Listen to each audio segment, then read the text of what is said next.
మీ పిల్లలు చదువుకున్నది ఎగ్జామ్ హాల్లో రాయాలన్నా, కాంపిటేటివ్ ఎగ్జామ్ క్రాక్ చేయాలన్నా మెమరీ ముఖ్యం. మెమరీ అనేది గిఫ్ట్ కాదు, రైట్ టెక్నిక్ అండ్ ప్రాక్టీస్ తో ఎవరైనా సాధించవచ్చు.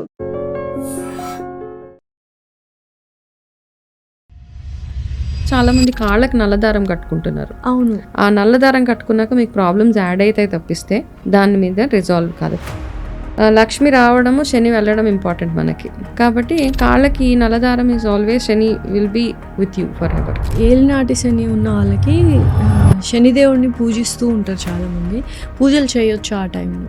శనీశ్వరుడు విష్ణువుకి, బ్రహ్మకి, శివుడికి ఫేవరెట్. సో వీళ్ళని పూజించిన ఆయన శని టైంలో ఉన్న ఎఫెక్ట్స్ అన్నీ మనకి తగ్గుతాయి. శని అనుగ్రహం ఉన్న వాళ్ళు చక్కగా టాప్ లెవెల్లో ఉంటారు ఎక్కడైనా. కానీ దేవుడా నువ్వు నాకు ఇది ఇస్తే నేను నీకు ఈ ముక్కు తీర్చుకుంటాను అనేది కరెక్టా? ఒక ఇద్దరు కపుల్ ఉన్నారు, వాళ్ళు లవ్ మ్యారేజ్. ఆ అబ్బాయి అమ్మాయి మొక్కుకున్నారు ఒక టెంపుల్కి వస్తామనేసి. ఆ ఇద్దరు కలిసి వేరే అన్ని ప్లేసెస్కి వెళ్ళారు. అబ్రాడ్ వెళ్ళారు, హాలిడేస్కి వెళ్ళారు, కానీ వాళ్ళు వెళ్ళాల్సిన ప్లేస్కి మాత్రం వెళ్ళలేరు. సో ఏమైంది ఈ ప్రాసెస్లో? వాళ్ళిద్దరికి భగవంతుడు మొక్కు చూడట్లేదు అక్కడ. మీ కమిట్మెంట్ని మీరు ఎంత బాగా ఆనర్ చేస్తున్నారు అన్నదే అక్కడ ఇంపార్టెంట్. నిజంగానే అలా మళ్ళీ సేమ్ ఫ్యామిలీలో రీబర్త్ అయ్యే ఛాన్సెస్ ఉన్నాయి. 100% ఉన్నాయి. ఓకే, 90% కూడా కాదు, 100%. అవునా? ఏంటి ఏదైనా కేస్ స్టడీ కానీ ఎగ్జాంపుల్ కానీ? ఇప్పుడు ఎవరైనా చనిపోయిన తర్వాత 1 yearలో కనుక వాళ్ళ ఇంట్లో ఏదైనా బర్త్ అవుతే సేమ్ ఫ్యామిలీలో డెఫినెట్గా అది అదే స్టోరీ. ఇప్పుడు కొంతమంది యంగ్స్టర్స్ కూడా స్పిరిచువాలిటీ వైపు వెళ్తున్నారు. కొంతమంది ఫ్యాషన్ ట్రెండ్ అంటున్నారు, శివుడిని నమ్మడం. కొంతమంది మోక్షం కోసం అంటున్నారు. నిజంగానే స్పిరిచువాలిటీ వేరు, డివోషనల్ వేరమ్మా. మనల్ని మనం క్లెన్స్ చేసుకోకుండా పొద్దున్న లేవగానే పిచ్చి పిచ్చి మాటలు నోరిప్పితే బూతులు మాట్లాడతాము. లేకపోతే వాళ్ళు చెడిపోవాలి, వీళ్ళు చెడిపోవాలి, వాళ్ళ గురించి బ్యాడ్గా, వీళ్ళ గురించి బ్యాడ్గా అన్నీ ఆలోచించుకుంటూ 100,000 పూజలు చేసినా ఇట్ వోంట్ వర్క్.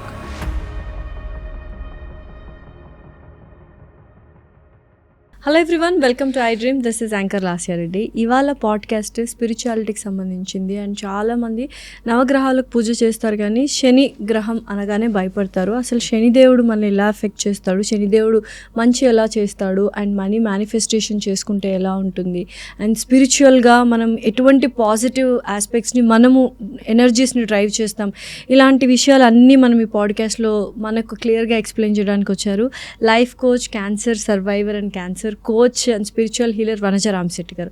నమస్కారం మ్యామ్. నమస్తే మలాసి. ఎలా ఉన్నారు? బాగున్నాను, థ్యాంక్ యూ. ఆల్వేస్ పాజిటివ్ ఆరాతో వస్తూ ఉంటారు, ఒక పాజిటివ్ ఎనర్జీ వస్తుంది. సో ఫస్ట్ ఆఫ్ ఆల్ ఇంత కూల్గా, కామ్గా ఎలా ఉంటారు మ్యామ్ ప్రతి ఒక్క సిచ్యువేషన్లో? ఐ థింక్ ప్రాక్టీస్ తోటి వచ్చేస్తుందమ్మా అలాగా. అండ్ దాంతోపాటు ఏంటంటే రియాక్ట్ అవ్వను అని కాదు సిట్యువేషన్స్కి, కాకపోతే కొన్ని మనకు తెలిసిపోతాయి కదా, ఈ సిట్యువేషన్స్ ఇంతే, మనం ఏం చేసినా ఇంకా అవి మారవు అన్నప్పుడు మనం అరిచి పెద్దగా మాట్లాడి కాల్ చేసి అప్సెట్ అయిపోయే ప్రయోజనం లేదు. అంటే ఇప్పుడు చాలామంది ఒక చిన్న విషయానికి, ఇష్యూకి గొడవ పడుతూ ఉంటారు, ఎమోషనల్ ఇంబ్యాలెన్సెస్ అవుతూ ఉంటారు. ఆ గొడవ పడడంలోనే సగం టైం అయిపోతుంది, ఆర్గ్యుమెంట్లోనే, డిస్కషన్లోనే, కాన్వర్జేషన్లోనే. ఆ మైండ్ సెట్ అంటే ఒక కూల్ మైండ్ సెట్, ఇలా ఆర్గ్యుమెంట్స్ వేస్ట్ అన్న మైండ్ సెట్ రావడానికి కొన్ని ఇయర్స్ పడుతుందా ఎక్స్పీరియన్స్ వల్ల? నిజంగానే ఇట్ విల్ టేక్ టైం. ఎందుకంటే మనం ఆర్గ్యుమెంట్స్లో ఏం రిజల్ట్ ఉండదు. ఏం చేస్తుంది, ఇంకా ఎక్స్ట్రాగా మన ఎమోషనల్ వెల్ బీయింగ్ అంతా షాటర్ అయిపోతుంది. దాంతోపాటు వెనెవర్ మన ఎమోషన్స్ ఎప్పుడైతే దెబ్బతింటాయో అవి మనం బయటకు చెప్పుకోలేని పరిస్థితి. దాంతో ఏమవుతుంది, ఫిజికల్ హెల్త్, మెంటల్ హెల్త్ అన్నీ ఇంపాక్ట్ అవుతాయి. ఎవరైతే మన వెల్ బీయింగ్ మనకు అవసరం అని అనుకుంటారో వాళ్ళు ఇవన్నిటి నుంచి ఎంత దూరం ఉంటే, కొన్ని సిట్యువేషన్స్ అవ్వాలి లైఫ్లో, అవుతాయి. అవన్నీ మనకి ఏదో లెసన్ నేర్పిస్తాయి అంతే తప్పిస్తే వాటిని పట్టుకొని సంవత్సరాలు అవే ఆలోచించుకొని పగ, ప్రతీకారము, వాళ్ళని ఏదైనా అనాలి, వాళ్ళు నన్ను ఇన్సల్ట్ చేశారు కాబట్టి నేను వాళ్ళకి ఏదో ఒకటి చెయ్యాలి, వాళ్ళ కోసం మన టైం వేస్ట్ అవుతుంది, మన ఎమోషనల్ ఇంబ్యాలెన్సెస్ అయిపోతూ ఉంటాయి. ఎవరి కోసమో మిమ్మల్ని మీరు ప్రూవ్ చేసుకోవడానికి ట్రై చేసే ప్రాసెస్లు చాలా మంది ఉంటారు. అలా ఇస్ నో పాయింట్. మీ గురించి, మీ గోల్స్ ఏవైతే ఉన్నాయో, మీరు ఏం చేయాలనుకుంటున్నారో, మీ highest, become the best version of yourself, అంతే. అలా అవ్వాలి అంటే ఇవన్నీ పక్కన పెట్టాలి మనం. డెఫినెట్లీ. కమింగ్ బ్యాక్ టు మనము నవగ్రహాల గురించి, ఇప్పుడు చాలామంది నవగ్రహాలకు పూజ చేస్తూ ఉంటారు. అండ్ ఎస్పెషల్లీ అందులో శనిగ్రహం అనగానే చాలా మందికి భయం ఉంటుంది. అంటే శని దేవుడిని పూజించాలి, ఆరాధించాలి అంటారు, కానీ ఎక్కడో భయం అవుతూ ఉంటుంది. ఎందుకు సాటర్న్ ప్లానెట్ అంటేనే ఎందుకు భయపడుతూ ఉంటారు? ఎటువంటి ఎఫెక్ట్స్ వస్తాయి? పూజలు చేయొచ్చా మనము? సో శని బేసిక్గా ఏంటంటే, ఇప్పుడు నేను లాస్యా ఈరోజు నువ్వు ఈ డ్రెస్ వేసుకోకు, వేరే కలర్ వేసుకో అని ప్రతిరోజు నేను నీకు ఒక రెస్ట్రిక్షన్ పెడితే ఎట్లా అనిపిస్తుంది? యూ డోంట్ లైక్ మీ కదా, ఇష్టం అనిపించదు. సో సాటర్న్ ఏంటంటే రెస్ట్రిక్షన్స్ అనమాట, discipline and restriction. Okay, right. కాబట్టి ఏంటంటే మనుషులు ఎదర్ భయపడతారు లేకపోతే ఇష్టపడరు, సఫకేటింగ్గా ఉంటుంది. అందుకని ఏంటంటే మనము సాటర్న్ అనగానే కొంచెము భయపడిపోతూ ఉంటాము. అందరూ ఏమనుకుంటారు, సాటర్న్ ఏం చేస్తారు, మనని ఒక డిసిప్లిన్లోకి తీసుకురావడానికి ఆయన హెల్ప్ చేస్తారు. ఓకే, ప్రతి మనిషి జీవితంలో శని ఏదైతే దశ ఏదైతే ఉంటుందో ఇది అట్లీస్ట్ ఒక 3 సార్లు వస్తుంది, కొంతమంది లైఫ్లో 4 times కూడా వస్తుంది. సో ఇలా వచ్చినప్పుడు ఏంటంటే చాలా మంది భయపడిపోతూ ఉంటారు. ఇది రాగానే కృంగి అయిపోయింది నాకు ఇంకా ఇప్పుడు నెక్స్ట్ ఇయర్. నేను మొన్న ఒక ఆయన ఒక వీడియో ఇలాగే స్క్రోల్ చేస్తా ఉంటే ఒక వీడియో వచ్చింది, నెక్స్ట్ 2027లో వృషభ రాశి వాళ్ళకి శని ఏళ్ళనాటి శని స్టార్ట్ అవుతుంది. ఇంకా ఆయన ఇట్లా టెరిఫైడ్గా చెప్పేస్తున్నాడు అందరికీ. సో ఏమవుతుంది, వృషభ రాశి వాళ్ళందరూ, నేను కూడా వృషభ రాశి వాళ్ళందరూ ఇప్పటి నుంచే టెన్షన్ పడిపోతూ ఉంటారు, ఎప్పుడో నెక్స్ట్ ఇయర్ వచ్చే ఏళ్ళనాటి శని. బట్ స్టిల్ ఈ క్షణం నుంచే స్టార్ట్ నుంచే మీరు ఇలాగైపోతుంది, మీకు అట్లా అయిపోతుంది. నో బడీ కెన్ డిసైడ్ 7.5 ఉన్నప్పుడు మీ లైఫ్లో ఏం జరుగుతుందో అన్నది నో బడీ కెన్ ప్రిడిక్ట్. ఎందుకంటే మీ లైఫ్లో ఒకవేళ ఏళ్ళనాటి శని ఎంటర్ అయింది అంటే మీరు అప్పటిదాకా మీ లైఫ్లో చేసిన కర్మ ఏదైతే ఉందో దాని ఇంపాక్ట్ ఏదైతే ఉంటుందో అదే మీకు రిజల్ట్ అనమాట. మీకు 7.5లో ఎక్స్ట్రీమ్ మంచి పనులే అవ్వచ్చు. మీరు పెద్ద పెద్ద గవర్నమెంట్ జాబ్స్ క్రాక్ చేయొచ్చు, మీరు పెద్ద చీఫ్ మినిస్టర్ అయిపోవచ్చు, పాలిటీషియన్ అయిపోవచ్చు, మీ బిజినెస్ డబుల్ ట్రిపుల్ బెనిఫిట్స్ రావచ్చు. ఇవి కూడా మీ 7.5లో అవ్వచ్చు. ప్యూర్లీ డిపెండ్స్ ఆన్ మీరు అంతకుముందు ఏం చేశారు, మీరు ఎట్లాంటి, మీ పర్సనాలిటీ ఎట్లాంటిది, ఇవన్నీ డిపెండ్ అయి ఉంటాయి ఏళ్ళనాటి శని. అండ్ ఓవరాల్గా మీ జాతక చక్రంలో మీ అంటే ఇప్పుడు మకర రాశికి శని ఫేవరబుల్ ప్లానెట్, వాళ్ళకి అంత పెద్ద ఇంపాక్ట్ ఉండదు కానీ తెగ భయపడిపోతూ ఉంటారనమాట. సో అట్లా అయితే శని 7.5 వస్తుంది అంటే ఇప్పుడు మనము ఒక రాశిలోకి శని వస్తుంది అంటే ఇప్పుడు 7.5 ఉంది. 7.5 ఇప్పుడు నేను వృషభ రాశి ఫర్ ఎగ్జాంపుల్, వృషభ రాశిలోకి 7.5 ఎంటర్ అవుతుంది అంటే ముందు ఉన్న రాశిలోకి ఫస్ట్ ఎంటర్ అయ్యి అక్కడ ఒక 2.5 years ఉండి, తర్వాత మీ రాశిలోకి 2.5 years ఉండి, మీ నెక్స్ట్ రాశిలో 2.5 years శని ఉంటుంది. సో దిస్ టుగెదర్ ఈజ్ 7.5 అవుతుంది.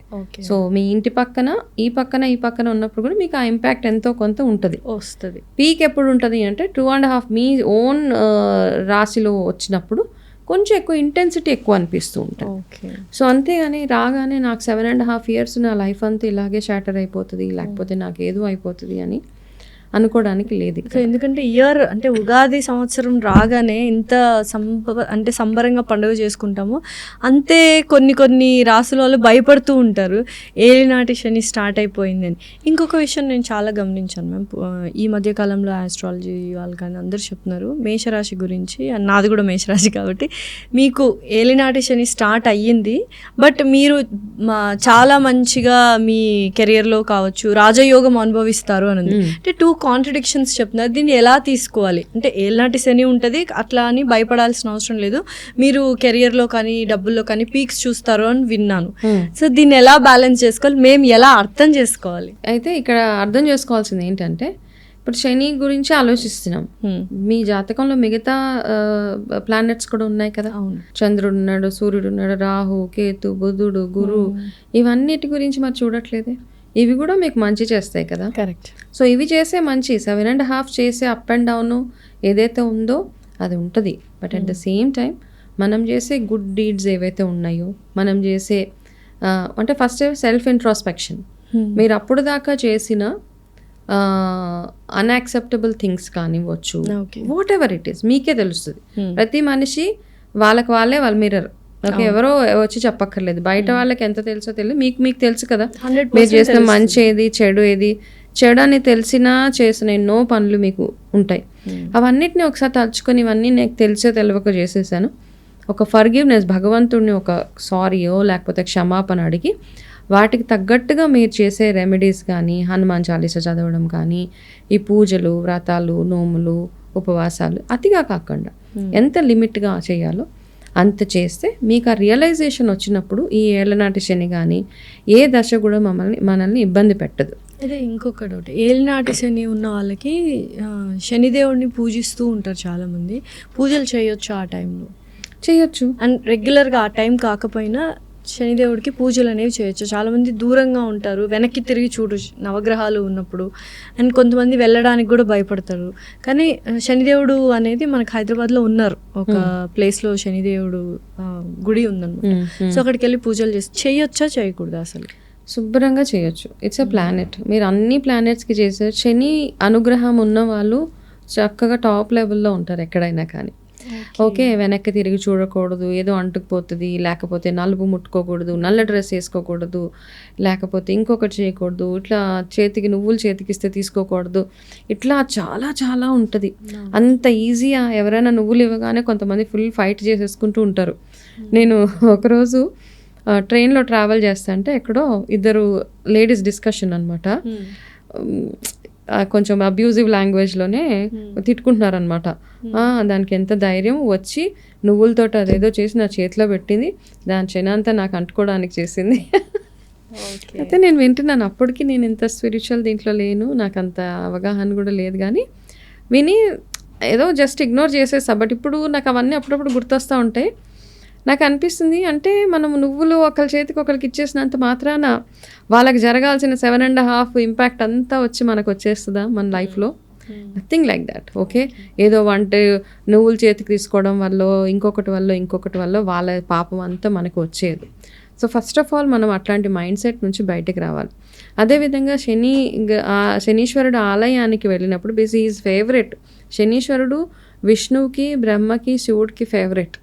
సో వీళ్ళని పూజించినా ఆయన శని టైంలో ఉన్న ఎఫెక్ట్స్ అన్నీ మనకి తగ్గుతాయి, ఈ ముగ్గురిని, శివుడిని, విష్ణువుని పూజిస్తే.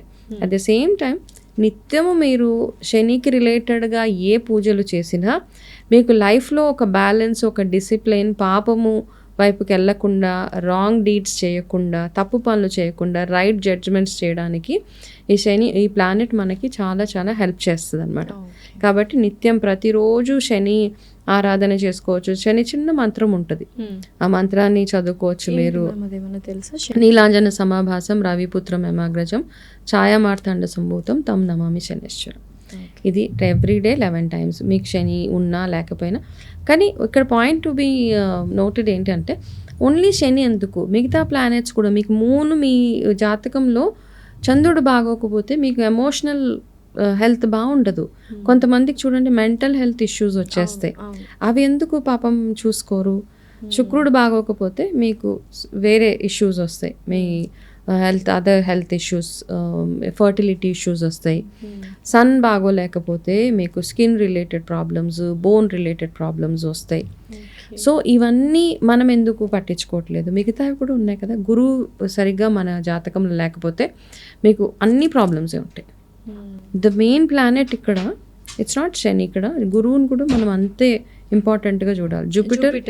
Jupiter is the wonderful planet. మన లైఫ్లో ఎటువంటి మిరాకిల్స్ అవ్వాలన్నా గురుగ్రహము అనుగ్రహం ఒకవేళ ఉంటే, ఇప్పుడు ఏళ్ళనాటి శని ఉన్నా వాళ్ళకి మేబీ గురుగ్రహం అనుగ్రహం చాలా బాగుంది కాబట్టి they will do very well in ఆ పీరియడ్లో. And at the same time Shani punish చేయదు. శని ఏళ్ళనాటి శని కానీ అర్ధాష్టమ శని ఇట్లాంటివి ఎవరికైతే ఉంటాయో కామ్గా కూర్చొని ఇంట్రాస్పెక్ట్ చేసుకోండి. గబగబా పూజారుల దగ్గరికి వెళ్ళిపోయి ఎవరిని పడితే వాళ్ళని స్పిరిచువల్ హీలర్స్ దగ్గరికి వెళ్ళిపోయి మేము ఏం చేస్తే, ఏం వ్రతాలు చేయాలి, ఏం నోములు చేయాలి, don't do for the sake of doing it.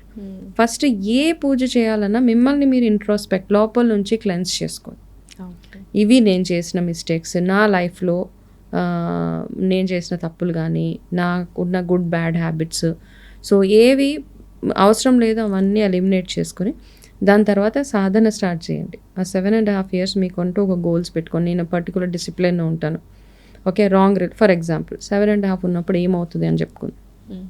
మీకు జాబ్స్లో ఇష్యూస్ రావచ్చు, రిలేషన్స్లో ప్రాబ్లం రావచ్చు, మీ వైఫో స్పౌజో మిమ్మల్ని వదిలేసి వెళ్ళిపోవచ్చు, లేకపోతే మీ మీద ఏదైనా అన్నెసెసరీగా ఏమైనా నిందలు పడవచ్చు, రైట్, యాక్సిడెంట్స్ అవ్వచ్చు. ఇట్లాంటివన్నీ అవ్వవచ్చు, అయిపోతాయని కన్ఫర్మ్డ్ కాదు. ఎప్పుడు అవుతాయి? మీరు సరిగా జాగ్రత్తలు తీసుకోకపోతే. ఏళ్ళనాటి శని నడుస్తుంది, డ్రైవింగ్ ప్రాపర్గా చేయండి, హెల్మెట్ పెట్టుకోండి, డ్రింక్ అండ్ డ్రైవ్ చేయొద్దు, రిలేషన్షిప్స్లో కామ్ డౌన్ అయిపోండి. ఓకే, ఒకవేళ ఆ హీటెడ్ ఆర్గ్యుమెంట్స్ అవుతున్నాయి, just calm down, it's okay, నా టైం ఇట్లా ఉంది, నేను కొంచెం కామ్ డౌన్ అయిపోతాను అని నిత్య పూజలు అవన్నీ చేసుకుంటూ ఉంటే సో ప్రతి ఒక్క దానికి సొల్యూషన్ కూడా మన చేతిలోనే ఉంది. కాబట్టి ఏళ్ళనాటి శని వస్తుంది కాబట్టి నేనేం చేయను, నాకు శని నడుస్తుంది, నాకేం బాగాలేదు అని రోజు తలుచుకొని కూర్చోక్కర్లేదు. మిగతా ప్లానెట్ సపోర్ట్ తీసుకోవడానికి ట్రై చేయాలి. ఇది చాలా మంది మర్చిపోతారు. ఏళ్ళనాటి శని అనగానే భయపడుతూ కుంగిపోతూ ఉంటారు. కానీ మిగతా ప్లానెట్స్ ఇప్పుడు అంతే. ఇప్పుడు మనం 5 మంది బ్రదర్స్ అండ్ సిస్టర్స్ ఉంటాము. మా అక్కతోటో ఫైటింగ్ అవుతే నేను మిగతా వాళ్ళ సపోర్ట్ తీసుకుంటాను కదా, ఇగో నాతోటి ఇట్లా చేస్తుంది, కమ్ సపోర్ట్ మీ అని. సో సేమ్ థింగ్ వేరే ప్లానెట్స్ని స్ట్రెంగ్తన్ చేసుకోవడానికి ట్రై చేయాలి. And at the same time శనిని ఊరికే నా నెత్తి మీద శని కూర్చుంది, లేకపోతే నాకు శని నడుస్తుంది అక్కర్లేదు. Do your job. ఈ శని నడిచే టైంలో you can go to the best level in your life. Ma'am next ఇప్పుడు చాలామంది అప్పు అడుగుతూ ఉంటారు మనకు కొంచెం హెజిటేషన్గా ఉంటుంది ఇవ్వాలని. కానీ ఏంటంటే ఇస్తే మళ్ళీ రిటర్న్ వస్తుంది. అసలు అప్పు అడిగినప్పుడు మనము డబ్బులు ఇవ్వచ్చా, మనీ ఇవ్వచ్చా అంటే ఎలా దీన్ని చూడాలి? చాలామంది ఇప్పుడు మనీ మేనిఫెస్టేషన్ ఉన్నారు, కొన్ని పనులు చేయకూడదు అంటున్నారు. అప్పు అడిగినప్పుడు మనం మనీ ఇవ్వాలా ఇవ్వకూడదు అంటే డిపెండ్స్ ఆన్ ద సిచ్యువేషన్. అవతల మనిషి దేనికి అప్పు అడుగుతున్నాడు. ఓకే, ఇక్కడ మనీ విషయంలో 2-3 థింగ్స్. మనం ఒకటి, చాలామంది లగ్జరీస్కి అప్పు చేసుకుని వెళ్తారు, తీర్థయాత్రలు చేయడానికి అప్పు చేసుకుని వెళ్తారు. ఓకే, ఈ రెండు చేయకండి. ఈ రెండిటి వల్ల మీ అప్పు తీసుకున్న వాల్యూ ఉండదు అక్కడ. ఓకే, స్పెషల్గా మీరు గుడి మొక్కుకున్నారు, ఆ మొక్కు తీర్చుకోవడానికి మీ పని అయిపోయిన తర్వాత మొక్కు తీర్చుకోవడానికి మీ దగ్గర డబ్బులు లేవు, ఖచ్చితంగా ఆ మొక్కు తీర్చుకోవాలి. సో ఎవరినో మీ ఫ్రెండ్నో ఎవరినో వెళ్ళి డబ్బులు అడుగుతారు. ఆ మొక్కు వల్ల ఫలితం ఏమీ ఉండదు అసలు. మీరు అట్లా అప్పు తీసుకొని వెళ్ళి మొక్కులు తీర్చుకుంటే కనుక ఇట్ వోంట్ వర్క్. వాళ్ళకి వెళ్ళిపోతుందా పాజిటివ్? ఖచ్చితంగా వెళ్తుంది, ఖచ్చితంగా వెళ్తుంది. అందుకేనా మ్యామ్ అంటే యూజువల్గా వెళ్ళి హారతిలి పళ్ళెంలో డబ్బులు, హుండీలో డబ్బులు మీ డబ్బులే వేయాలి, పక్క వాళ్ళే వేయకూడదు అంటూ ఉంటారు. అంతే, మన తీసుకోరు కూడా. అంటే ఒక గ్రూప్లో వెళ్ళినప్పుడు, ఫ్యామిలీస్ గ్రూప్లో కానీ ఫ్రెండ్స్ గ్రూప్లో వెళ్ళినప్పుడు ఎవరి డబ్బు వాళ్ళే కొబ్బరికాయలు కొన్నా ఏం కొన్నా మన మనీతోటే కొనాలి. ఒకవేళ లేనప్పుడు వేయకపోయినా ఇవ్వకపోయినా ఏమీ నష్టం లేదు. మీ దగ్గర ఉన్నప్పుడు ఆ మొక్కు తీర్చుకోవడానికి ట్రై చేయండి. భగవంతుడిని అడగండి, ఈ మొక్కు, ఈ పని నాకు అయిపోయింది, దానికి నేను ఎప్పుడు నీకు థ్యాంక్ఫుల్గానే ఉంటాను, కానీ నా మొక్కు ఏదైతే ఉందో అది తీర్చుకునే అవకాశం కూడా నాకు భగవంతుడు కల్పించాలి అని భగవంతుడిని అడిగితే ఆయనే ఒక రూట్ చూపించేస్తాడు మనకి. అంతేగాని గబగబా అప్పు చేసేసి వెళ్ళిపోవడం, ఇది ఒకటి.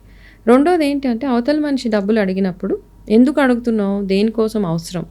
వాళ్ళు ఒకవేళ లగ్జరీస్గా అడుగుతున్నా, ఏదన్నా అడుగుతున్నా మనం ఇవ్వాల్సిన అవసరం లేదు.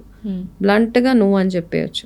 క్రిటికల్ సిచ్యువేషన్స్ ఉంటాయి, పెళ్ళి, హెల్త్ ఇష్యూస్, పెళ్ళి, వీటికి ఇవ్వచ్చు. లేకపోతే ఎవరైనా కార్ కొనుక్కుంటున్నారు, బైక్ కొనుక్కుంటున్నారు, నాకు ఒక 50,000 తక్కువ పడింది, మీరు ignore, up front you can ignore that.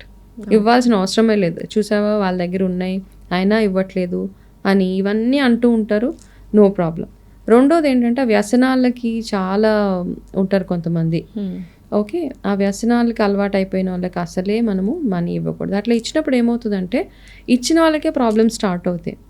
Okay, some times they don't deserve. కొంతమందికి డబ్బులు ఇచ్చిన తర్వాత మనకి డబ్బులు ప్రాబ్లమ్స్ స్టార్ట్ అవుతాయి చాలా విషయాలలో. ఎస్పెషలీ మన ప్లానెటరీ మూవ్మెంట్స్ బాగోలేనప్పుడు, నాకు తెలిసిన నాలెడ్జ్, నా ఎక్స్పీరియన్స్తో చెప్తున్నా, మనం ఎవరికైనా వాళ్ళకి అప్పు ఇచ్చామనుకోండి, దానివల్ల మనకి ఇంకా ప్రాబ్లమ్స్ స్టార్ట్ అవుతాయి, వాళ్ళతోటే మనకు నష్టం రావడమే. ఎందుకంటే భగవంతుడు మనకి లైఫ్లో ఒక టెస్టింగ్ పీరియడ్ ఇస్తాడు. ఆ టెస్ట్ని మనం తీసుకోలేం. ఫైనాన్షియల్గా నాకు ప్రాబ్లం ఉంది, నేనేం చేస్తాను, ఫస్ట్ దాన్ని ఎట్లా సాల్వ్ చేసుకోవాలి, ఎందుకు నాకు ఈ ప్రాబ్లం వచ్చిందని ఫస్ట్ నన్ను నేను ఇంట్రాస్పెక్ట్ చేసుకుని నా దగ్గర ఉన్న రిసోర్సెస్ ఏవైతే ఉన్నాయో, ఫర్ ఎగ్జాంపుల్ నా టైం బాగాలేదు, నా జాతకం బాగాలేదు, నాకు ఫైనాన్షియల్ ప్రాబ్లం వచ్చింది, రాగానే నేను తట్టుకోలేక నేను నీ దగ్గరికి వచ్చి నాకు కొన్ని డబ్బులు ఇవ్వు అంటే that's a wrong thing. First ఎందుకు నీకు ఆ ప్రాబ్లం వచ్చింది, ఏం చేయడం వల్ల ఆ ప్రాబ్లం వచ్చింది. మూడోది, నీ దగ్గర ఏం రిసోర్సెస్ ఉన్నాయి. కొంతమంది అప్పు ఎట్లా, వాళ్ళ ఒంటి నిండా బంగారం ఉంటుంది, బట్ స్టిల్ వచ్చి అప్పు అడుగుతారు. మనకు అనిపిస్తుంది, అరే వీళ్ళు ఒంటి మీద ఇంత బంగారం ఉంది, అదేదో పెట్టి వాళ్ళు తీర్చుకోవచ్చు కదా. కానీ ఏంటంటే వాళ్ళకి అక్కడ ఏమవుతుందంటే, అమ్మో ఈ బంగారం అమ్మేస్తే లేకపోతే ఇంకొకటి అమ్మేస్తే నాకు ప్రాబ్లం వస్తుంది అన్న.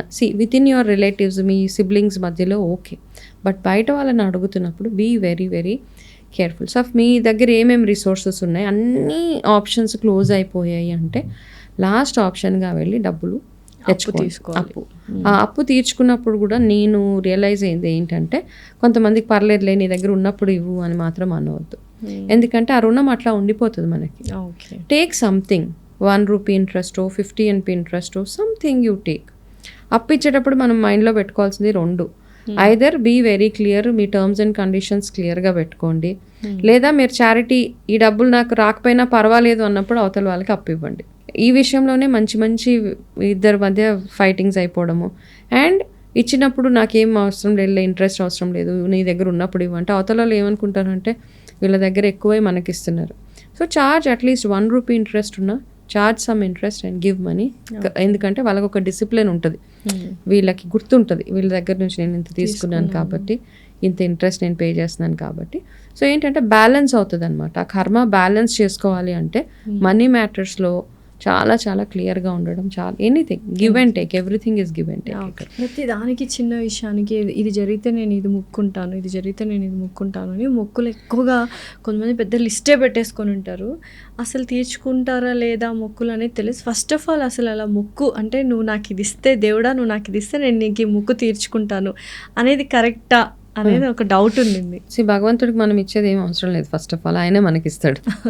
ఓకే, అదొక సాటిస్ఫాక్షన్ అంతే. పలానా మొక్కు మీరు మీ సాటిస్ఫాక్షన్ కోసం, మీరు భగవంతుడికి గ్రాటిట్యూడ్ చూపించడం కోసం తిరుపతి మెట్లు ఎక్కొస్తాను అంటే ఏంటి, ఈ మొక్కులు ఏంటి అంటే ఏదో మనీ పరంగా కాదు.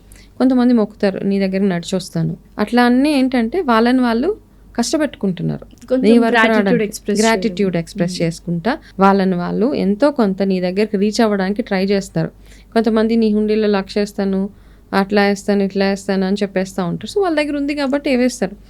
సో దేవుణ్ణి మనీతోటి బ్రైబ్ చేయడము, లేకపోతే ఒకవేళ నిజంగా చెప్పాలంటే ఒకవేళ మనం మొక్కుకొని అవకాశం లేక మనం తీర్చుకోలేకపోయినా ఏమీ అవ్వదు అక్కడ. కాకపోతే మొక్కినప్పుడు ఎందుకు తీర్చాలంటారంటే అది మనకి భగవంతుడి పట్ల ఉన్న కమిట్మెంట్ అంతే. నువ్వు ఇక్కడ ఎంత కమిటెడ్గా ఉంటావు నీ లైఫ్లో అంతే కమిటెడ్గా ఉంటావు with all the other relationships what you have in your life. అది మొక్కు అంతే. తప్పిస్తే మొక్కులు ఉపవాసం ఉంటామంటారు, ఇవన్నీ okay, these are all okay. కాకపోతే పెద్ద పెద్ద మొక్కులు ఒకవేళ తీర్చలేకపోతే భగవంతుడి దగ్గరికి వెళ్ళి తండ్రి నాకు ఇప్పుడు అవకాశం లేదు, నా ఆరోగ్యం సహకరించట్లేదు, లేకపోతే నాకు అంత ఫైనాన్షియల్ కెపాసిటీ లేదు కాబట్టి తీర్చట్లేదు, కానీ తీర్చే అవకాశం ఉన్న రోజు ఫస్ట్ థింగ్ నేను వచ్చి, చాలామంది తీర్చే అవకాశం వచ్చినప్పుడు డబ్బులన్నీ తీసుకొని హాలిడేకి వెళ్తారు, లేకపోతే ఇంకొక దగ్గరికి వెళ్తారు, మొక్కు మర్చిపోతారు. ఓకే, అట్లా ఒక 2 కపుల్ ఉన్నారు, వాళ్ళు లవ్ మ్యారేజ్. ఏమైందంటే వాళ్ళు మ్యారేజ్ అవ్వగానే వాళ్ళ ఇంట్లో చాలా ఫైట్స్ అయినాయి ఆ మ్యారేజ్కి. ఆ మ్యారేజ్ అయిపోగానే ఇద్దరు అబ్బాయి అమ్మాయి మొక్కుకున్నారు ఒక టెంపుల్కి వస్తామనేసి. మా మ్యారేజ్ అవ్వగానే ఫస్ట్ థింగ్ మీ గుడికి వస్తాము అనగానే కొన్ని రోజుల గ్యాప్లో వాళ్ళ మ్యారేజ్ అయిపోయింది. మ్యారేజ్ అయిపోగానే వాళ్ళు హనీమూన్ వెళ్ళారు, తర్వాత ఇల్లు సెటిల్ అయిపోయింది, వాళ్ళ జాబ్లో సెటిల్ అయిపోయారు, 1 సంవత్సరం అయ్యింది.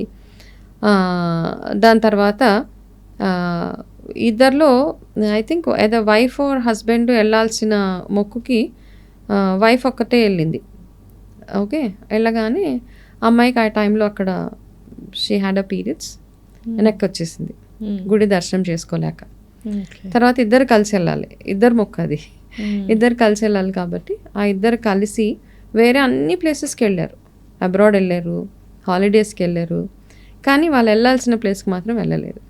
సో ఏమైంది ఈ ప్రాసెస్లో వాళ్ళిద్దరికి ఇప్పుడు ఒక బ్రేక్ వచ్చింది, చిన్న చిన్న డిస్టర్బెన్సెస్ లైఫ్లో. They are not able to enjoy their married life. So commitment అంతే అక్కడ. మీకు ఇద్దరు మొక్కుకున్నప్పుడు do it as a commitment. భగవంతుడు మొక్కు చూడట్లేదు అక్కడ, మీ కమిట్మెంట్ని మీరు ఎంత బాగా ఆనర్ చేస్తున్నారు అన్నదే అక్కడ ఇంపార్టెంట్. అయితే మళ్ళీ చాలామంది అంటారు అంటే మొక్కు తీర్చకపోతే దేవుడికి ఏమైనా పగనా కోపమా ఇలా విడదీస్తారా అన్న డౌట్ కూడా వస్తుంటుంది చాలా మందికి. సో వాటికి ఏమని సమాధానం చెప్తారు? అక్కడ విడిపోలేదు, but they not happy in the relationship. Commitment అనుకున్నప్పుడు జాగ్రత్తగా వెళ్ళాలి, తీర్చాలి. సో ఏంటంటే మనం అన్ని చోట్లకి వెళ్ళినప్పుడు ఇది కూడా one of the responsibility and duty. And మీరే మొక్కున్నారు కదా, మీరే మొక్కుకున్నారు, వేరేవన్నిటికీ మీకు టైం ఉంటుంది, ఇక్కడికి వెళ్ళలేకపోతున్నారా అని ఉంటుంది. Universe, I definitely believe God energy ఉంటుంది కాబట్టి ఎక్కడి నుంచో వాచ్ చేస్తూనే ఉంటాడు. అదర్ మొక్కుకోకపోయినా మీ మ్యారేజ్ మీకు you both are destine to get married, అది ఎలాగో అవుతుంది. కాకపోతే ఏంటంటే ఇట్లా చేసినప్పుడు ఖచ్చితంగా తీర్చాల్సిందే. అండ్ ఇంకొకటి, ఇప్పుడు ఇది మాట్లాడుకుంటే నాకు ఒకటి గుర్తొచ్చింది, చాలామంది అంటే డబ్బులు ఉన్న వాళ్ళంతా పెద్ద పెద్దగా అమౌంట్స్ కానుకలు చెల్లించడము, లేకపోతే బంగారుతో స్వామివారికి ఇవ్వడము. సో ఏ దేవుడికైనా అలంకరించడం ఇలా చేస్తూ ఉంటారు. ఇంకొక వైపు వినాయక చవితి రోజు లడ్డు వేలం పాట వేయడము, దాన్ని ఎక్కువగా కొనుక్కోవడము, ఇదంతా కూడా ఏంటి మ్యామ్? అంటే ఇజ్ ఇట్ రైట్ థింగ్? ఓకేనా ఇట్లా లడ్డూని వేలం పాట వేసి కొనుక్కోవడము? అంటే అక్కడ వాళ్ళ ప్రెస్టీజ్ని చూపించుకోవడానికా, లేకపోతే అది మళ్ళీ అసలు వేలం పాట ఎందుకు పాడాలి? దేవుడి దగ్గర పెట్టిన లడ్డు 7 రోజుల లడ్డూని అందరికీ ఎవరైతే అందులో పాల్గొన్నారో అందరికీ కొద్దిగా ఇచ్చేయచ్చు కదా, దాన్ని మళ్ళీ వేలం పాట పాడడం, ఆ డబ్బులు వాళ్ళు ఇవ్వడం. సో ఇదేంటి పోనీ ఆ డబ్బులు మంచికి ఉపయోగిస్తే ఫైన్. సో ఏంటి ఈ ప్రాసెస్ కరెక్టా అనేది నా డౌట్. అంటే డబ్బులు పెట్టి ఆ లడ్డూని కొనుక్కొని మళ్ళీ ఇవ్వడం. ఇప్పుడు మనం కొన్ని ప్లేసెస్లో చూస్తాం, పలానా ప్లేస్లో ఆ లడ్డు కొనుక్కుంటే మనకి దశ తిరిగిపోతుంది అని కొనుక్కున్న వాళ్ళు. అవును, ఖైరతాబాద్ కానీ మా గేటెడ్ కమ్యూనిటీస్ లో కూడా లడ్డు వేలం పాట వేస్తారు, కొనుక్కుంటున్నారు. మేబీ ఆ పవర్ అండ్ ఎనర్జీ ఉంటుంది, భగవంతుడు ఆశీర్వదిస్తాడేమో. కాకపోతే ఏంటంటే బియాండ్ ద కెపాసిటీ మనం వెళ్ళిపోయి గ్రీడీ అయిపోతున్నాం చూడు. ఒకప్పుడు వర్క్ చేసినాయేమో అట్లా వేలం పాటలు, వెన్ ఇట్ వాస్ రీజనబుల్ గా వేలం పాట వెళ్ళినప్పుడు. ఎందుకంటే 2-3 లక్షలు 6 లక్షలు లడ్డు, 6 లక్షలు కూడా పాట. సో ఏంటి అంటే ఒకటి మీ అంటే that's not if it is going for a good cause like you said, మంచి ఏదైనా ఒక అనాథాశ్రమానికో లేకపోతే ఒక మంచి ట్రస్ట్కో ఏదైనా ఒక హాస్పిటల్స్కో మెడికల్ ట్రీట్మెంట్స్కో వెళ్తే వాళ్ళకి అది ఫెచ్చింగ్. అంతేగాని ఇది ఒక కమర్షియల్ యాంగిల్లో చూసి ఎవరైతే ఆ కమిటీ ఏదైతే డబ్బులు తీసుకొని వాళ్ళు ఈక్వల్గా డిస్ట్రిబ్యూట్ చేసుకొని వాళ్ళకి హాలిడేకి వెళ్ళో లేకపోతే ఇంకొకటి చేస్తే అట్లాంటి లడ్డు వర్క్ చేయదు. ఒకప్పుడు ఒక ప్లేస్లో లడ్డు వేలం పాట తీసుకుని ఒక వెరీ పువర్ ఆమె ఎంతో తన స్తోమతకి తగ్గట్టుగా లడ్డు వేలం పాటలో తనకు వచ్చింది, వెళ్ళి తన పొలంలో వేసుకుంది అదంతా. దాని తర్వాత ఒక 5-6 yearsలో ఆ పొలం కాస్ట్ 1 crore per acre అయిపోయింది. She super rich no. Okay, అది జెన్యూన్గా అయ్యింది.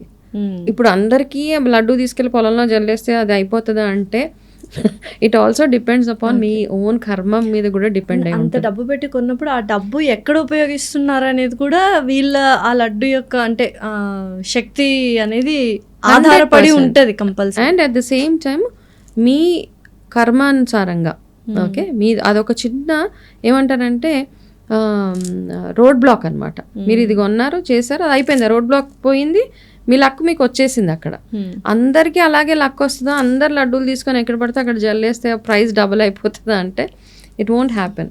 కాబట్టి జాగ్రత్తగా ఆలోచించి ఎందుకు వెళ్తుంది. ఒకవేళ 50 లక్షలు పెట్టి ఏదైనా కొన్నా, భగవంతుడిది ఏదైనా వస్తువు కొన్నా, ఆ డబ్బులు డెవలప్మెంట్కి వెళ్తున్నాయా దేనికి వెళ్తున్నాయా అని తెలుసుకుంటే మంచిది. So next spirituality. ఇది పెద్ద కాన్సెప్ట్, పెద్ద సబ్జెక్ట్. ఇప్పుడు కొంతమంది యంగ్స్టర్స్ కూడా స్పిరిచువాలిటీ వైపు వెళ్తున్నారు, కొంతమంది ఫ్యాషన్ ట్రెండ్ అంటున్నారు, శివుడిని నమ్మడం, కొంతమంది మోక్షం కోసం అంటున్నారు. నిజంగానే స్పిరిచువాలిటీ వేరు, డివోషనల్ వేరమ్మా? డివోషన్గా ఉండడము, there is religion, there is ritual, there is spirituality, right? So మనము మన ఇంట్లో ప్రతిరోజు మన పాత పద్ధతులన్నీ ప్రాక్టీస్ చేయడం అన్నది, మామూలుగా దేవుడికి ఉదయాన్నే లేస్తాము, కాసేపు భగవంతుడు ఆరాధన చేసుకుంటాము, వెళ్ళిపోతాం. అది మామూలుగా మన రిచువల్స్ చేస్తున్నాం, అంతే, పద్ధతులు పాటిస్తున్నాం. దేవుడికి అక్కడే కూర్చొని కొంతమంది జపాలు, భగవంతుడి సన్నిధిలో కూర్చొని వాళ్ళు జపాలు అవి చేస్తున్నారంటే వాళ్ళు భగవంతుడికి కనెక్ట్ అవ్వడానికి ట్రై చేస్తారు. స్పిరిచువాలిటీకి వెళ్ళాలి అంటే ఫస్ట్ మిమ్మల్ని మీరు ఇంట్రోస్పెక్ట్ చేసుకోండి. మనలోనే భగవంతుడు ఉన్నారని మనం నమ్మున్నప్పుడు మనల్ని మనం ఇప్పుడు భగవంతుడిని ప్లీజ్ చేయడానికి మొక్కులు, లీటర్లు అభిషేకాలు, లేకపోతే డబ్బులు ఇచ్చేయడము, హోమాలు చేసేయడమో కాదు. మీకు ఫస్ట్ మీరేంటి అన్నది మీకు అర్థం కావాలి. మిమ్మల్ని మీరు ఇన్వర్డ్గా ఆలోచించుకోండి. నేనేంటి, నా లైఫ్ ఏంటి, నా రిలేషన్స్ ఏంటి, నేను అన్నిటిని ఎట్లా మేనేజ్ చేస్తున్నాను, ఎట్లా మెయింటైన్ చేస్తున్నాను, నాలో ఉన్న మిస్టేక్స్ ఏంటి, ఇవన్నీ తెలుసుకొని మీ మిస్టేక్స్ అన్నీ వాట్ ఎవర్ గుడ్ బ్యాడ్ ఇవన్నీ మిమ్మల్ని మీరు తెలుసుకున్న తర్వాత next is your spirituality. That it self ఈ స్పిరిచువాలిటీ. అవేర్నెస్తో మీరు ఉంటారు కదా, ఆ అవేర్నెస్ ఇట్ సెల్ఫ్ ఈ స్పిరిచువాలిటీ. దాని తర్వాత మీరు చేసే చిన్న సాధన కూడా మీకు 100% రిజల్ట్ ఇస్తుంది. మనల్ని మనం క్లెన్స్ చేసుకోకుండా మనం అందరినీ మాట్లాడతాము, మనం ఏది పడితే పొద్దున్న లేవగానే పిచ్చి పిచ్చి మాటలు నోరిప్పితే బూతులు మాట్లాడతాము, లేకపోతే వాళ్ళు చెడిపోవాలి, వీళ్ళు చెడిపోవాలి, వాళ్ళ గురించి బ్యాడ్గా, వీళ్ళ గురించి బ్యాడ్గా అన్నీ ఆలోచించుకుంటూ 100,000 పూజలు చేసినా it won't work. So spirituality అనేది లైక్ Knowing yourself. ఓకే, అంతే. తెలుసుకున్న తర్వాత ప్రాక్టీస్ ఏమైనా ఉందా? మీరు అన్నట్టు సాధనలు ఏమైనా ఉన్నాయా స్పిరిచువాలిటీలోకి వన్స్ మనము జర్నీ చేయాలి అనుకున్నప్పుడు? Yes. ఎటువంటి సాధనలు, ఎటువంటి ప్రాక్టీసెస్ మనము స్టార్ట్ చేయాలి బిగినర్స్కి? ఒక మనిషికి ఒక యాక్సెప్టబుల్ బిహేవియర్ ఉంటుంది. ఫస్ట్ ఆ యాక్సెప్టబుల్ బిహేవియర్స్ ఏంటి అన్నది ఫస్ట్ మనం అర్థం చేసుకోవాలి. కొన్ని రూల్స్ అండ్ రెగ్యులేషన్స్ ఉంటాయి. ఆ రూల్స్ అండ్ రెగ్యులేషన్స్ని ఫాలో అవ్వడం, అన్నిటిని బ్రేక్ చేసుకుంటూ వెళ్ళిపోతాను సాధన కాదు. ఆ రూల్స్ అండ్ రెగ్యులేషన్స్, టైంని ఫాలో అవ్వడం, ఓకే, డిసిప్లిన్గా ఉండడం, ఒక కమిటెడ్గా ఉండడం. సో సాధన అప్పుడు అనమాట. మామూలుగా మనం స్పిరిచువాలిటీలో లేనప్పుడు ఒక 5 నిమిషాలు కూడా మనం ప్రేయర్ పూజలు చేయలేం. అదే మనల్ని మనం తెలుసుకుని, ఇన్నర్గా మనం తెలుసుకుని ఆ స్పిరిచువాలిటీ వైపు వెళ్తున్నప్పుడు 2-3 అవర్స్ అయినా కానీ మీరు ఆ ధ్యానంలో కూర్చోగలుగుతారు. ఓకే, ఓకే, అవేర్నెస్ కోసమే. అక్కడ నుంచి ఒకసారి మనం రియల్గా స్పిరిచువల్గా అయిపోతే మనకి ఏమి కోరికలు ఏమి ఉండవు. You just want to know your self and get connected. భగవంతుడికి కనెక్ట్ అవ్వడానికి మాత్రమే ట్రై చేస్తాం. అప్పుడు మీ ఇష్టదైవం ఎవరైతే ఉన్నారో వాళ్ళ సాధన చేయడం. అంటే యూ బిలీవ్, శివుడిని నమ్ముతారా, విష్ణుమూర్తిని నమ్ముతారా, ఏదైనా ఒక గురువుని నమ్ముతారా, అమ్మవారిని నమ్ముతారా? సో డిపెండింగ్ ఆన్ దట్ మీరు చేసే సాధనలు డీప్గా డైవ్ చేసి వాళ్ళ గురించి తెలుసుకోవడం స్టార్ట్ చేస్తారు. ఇప్పుడు చాలామంది ఎంత బాగా మాట్లాడతారు. ఇప్పుడు ప్రవచనాలు అవన్నీ చూస్తూ ఉంటాం. అవి చేసేటప్పుడు ఇంకా వినాలనిపిస్తూ ఉంటుంది. ఎందుకంటే వాళ్ళ సబ్జెక్ట్లో డీప్ డైవ్ చేసి వాళ్ళ గురించి తెలుసుకుని ఇంకా వాళ్ళకి ఇంకేం కోరికలు ఉండవు. అంతే, వాళ్ళు బాగుండి నలుగురికి మంచి చేయాలి అన్న అండ్ వాళ్ళ ధర్మం ఏదైతే ఉందో as a father, mother, who ever it is, వాళ్ళ రెస్పాన్సిబిలిటీస్ వాళ్ళని చక్కగా ఫుల్ఫిల్ చేసుకుంటూ స్పిరిచువాలిటీ వైపు వెళ్తారు. అయితే ఈ మధ్య యంగ్స్టర్స్, మీరు అన్నారు యంగ్స్టర్స్ కూడా ఈ స్పిరిచువాలిటీ వైపుకి వెళ్ళిపోతున్నారు. షో కోసం వెళ్ళక్కర్లేదు. ఓకే, ఒక ట్రెండ్ లాగా అయిపోయింది. అంటే నేను మంచోడిని లేకపోతే నేను మంచిదాన్ని అని ప్రూవ్ చేసుకునే ప్రాసెస్లో స్పిరిచువాలిటీ అక్కర్లేదు. ఓకే, స్పిరిచువాలిటీ అంటే నలుగురికి షోషా చేసుకోను అక్కర్లేదు మనం. ఓకే, మీ ఇంట్లో పద్ధతులు ఫస్ట్. యంగ్స్టర్స్కి నేను ఇచ్చే ఒక సజెషన్ ఏంటంటే ఇంట్లో గెలిచి రచ్చగెలవాలి. ఫస్ట్ ఇంట్లో మీ పేరెంట్స్ మెప్పు పొందండి. అరే మా అమ్మాయి టైంకి, మా అబ్బాయి చక్కగా డిసిప్లిన్గా ఉంటున్నాడు, టైంకి లెగుస్తాడు, టైంకి ఇలా చేస్తాడు, ఎంతో కొంత సహాయం చేస్తాడు, కాస్త పూజలు పండగలు వచ్చినప్పుడు ఆ రూల్స్ అన్నీ ఫాలో అవుతాడు. ఇక్కడ చేసిన తర్వాత అప్పుడు బయట మీరు what ever, it's good. Being spiritual is very good.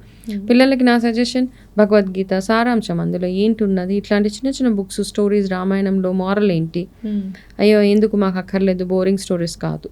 మీరు చిన్నపిల్లలు యంగ్స్టర్స్ ఇవన్నీ విన్నప్పుడు మీరు బయట సొసైటీని ఎట్లా హ్యాండిల్ చేయాలి, ఏదైనా టఫ్ సిచ్యువేషన్స్ వస్తే వాటి నుంచి ఎట్లా బయటకు రావాలి అని వాళ్ళకి ఒక నాలెడ్జ్ అనమాట. దీనికోసం తెలవాలి కదా. దీనికోసం పర్సనాలిటీ డెవలప్మెంట్ అక్కర్లేదు. ఈ బుక్స్ కనుక చదివి పిల్లలకి చెప్పగలిగితే that it self is a personality development వాళ్ళకి. ఇందాక హ్యాపీనెస్, పీస్ఫుల్, అసలు ఏంటి హ్యాపీనెస్ అన్నా ఒకటే, పీస్ఫుల్నెస్ అన్నా ఒకటే అనుకుంటాం కదా. సంతోషంగా ఉండడానికి, మనశ్శాంతిగా ఉండడానికి డిఫరెన్స్ ఏంటి? ఏదైనా ఎగ్జాంపుల్? సంతోషంగా ఉంటే ఇప్పుడు నాకు ఇష్టమైన చీర కొనుక్కున్నాను, ఇష్టమైన నగలు కొనుక్కుంటే హ్యాపీగా ఉంటుంది. ఆ హ్యాపీనెస్ ఎప్పటికీ కంటిన్యూ అవుతుందా? అది temporary. Peacefulness it's always there. I feel peaceful every time. నా మైండ్ కామ్గా ఉంటుంది. బికాస్ నా చుట్టూ అయ్యే ఏది నన్ను పెద్దగా బాదర్ చేయదు. అట్లానే అన్నిటినీ వదిలేసుకొని ఉండలేము. కొన్ని విషయాలు ఉంటాయి అయితే మనం మనకు రెస్పాన్సిబిలిటీస్ ఉంటాయి. పిల్లలకి జ్వరాలు వస్తే అయినా పీస్ఫుల్గా ఉంటాం, ఉండలేము కదా. పిల్లలకి ఏదైనా ఇష్యూస్ వచ్చినా, ఇంట్లో ఫైనాన్షియల్ ప్రాబ్లం వచ్చినా, కాకపోతే ప్యానిక్ అవ్వం మనం. స్పిరిచువల్ లైన్లో ఉన్నప్పుడు వన్ స్ట్రాంగ్ బిలీఫ్ ఈస్ నాకు ఏదో ఒక సొల్యూషన్ భగవంతుడు ఇస్తాడు, లేదా మీ బ్రెయిన్ అంత షార్ప్గా వర్క్ చేస్తుంది, ఈ ప్రాబ్లమ్ని నేను ఎట్లా రిజాల్వ్ చేసుకోగలుగుతాను అన్న ఇది ఉంటుంది. అంతేగాని ఎమోషనల్ బ్రేక్ డౌన్ అనేది అవ్వరు వాళ్ళు ఏంటంటే ఇన్వర్డ్గా ఆలోచిస్తారు. ఎందుకు అయింది, ఎలా అయింది, మొత్తం డీటెయిలింగ్గా ఆలోచించి ఆ తర్వాత ప్యానిక్ అయిపోయి యాంగ్జైటీ వచ్చేసి అయ్యో ఇట్లా ఎందుకయింది, అట్లా ఎందుకయింది అన్న ఆలోచన కంటే కూడా they are always calm. Most of the people who are స్పిరిచువల్గా చాలా ఇన్క్లైనింగ్గా ఉంటే గనక వాళ్ళ ఫీలింగ్స్ అవతల వాళ్ళకి అర్థం కాదు ఏమవుతుంది అన్నది. There always mostly they maintain calm and peace. రీసెంట్గా నేను కాశీ వెళ్ళాను అంటే చాలామంది ఫ్రెండ్స్ ఇదివరకు మాట్లాడిన ఫ్రెండ్స్ కానీ కలీగ్స్ కానీ చెప్పారు, కాశీకి వెళ్ళినప్పుడు కంపల్సరీ మణికర్ణిక ఘాట్లో కాసేపు కూర్చో, నీకు ఏంటి అసలు లైఫ్ అంటే ఏంటి అనేది తెలుస్తుంది అని అన్నారు. అంటే చాలామంది నిజంగానే ఏం తెలుస్తుంది మనకు మణికర్ణిక ఘాట్లో కూర్చుంటే, ఏం రియలైజ్ అవ్వాలి అసలు అక్కడ కూర్చున్నప్పుడు మనం ఏం రియలైజ్ అవ్వాలని అనుకున్నాం, వెళ్ళి కూర్చోండి అని చెప్పారు, అక్కడ వరకు బాగుంది, వెళ్ళి కూర్చున్న తర్వాత మనం ఏం నేర్చుకోవాలి అనేది చాలామంది కన్ఫ్యూజ్డ్గా ఉంటారు. సో ఏం తెలుసుకోవాలి మనం అక్కడికి వెళ్ళిన తర్వాత? సో మణికర్ణిక ఘాట్ వెళ్ళినప్పుడు ఏమవుతుంది అంటే మనకి అక్కడ we see all the burning bodies కదా. అవును, అక్కడ వెళ్ళి కూర్చున్నప్పుడు మనం డిటాచ్మెంట్ నేర్పిస్తుంది ఆ ఘాట్ మనకి. అంటే ఇవన్నీ మనుషులు, లగ్జరీస్, మనీ, స్టేటస్, గొడవలు, స్టేటస్ కావాలి, ఇది అవ్వాలి, అది అవ్వాలి, వాళ్ళతో కుళ్ళు కుతంత్రం, ఇవన్నిటికంటే అక్కడ వెళ్ళి కూర్చున్నాక ఇట్లా కాలిపోవాల్సిందే కదా మనం లాస్ట్కి ఏదో ఒక రోజు, ఏదో ఒక ఇంతే కదా.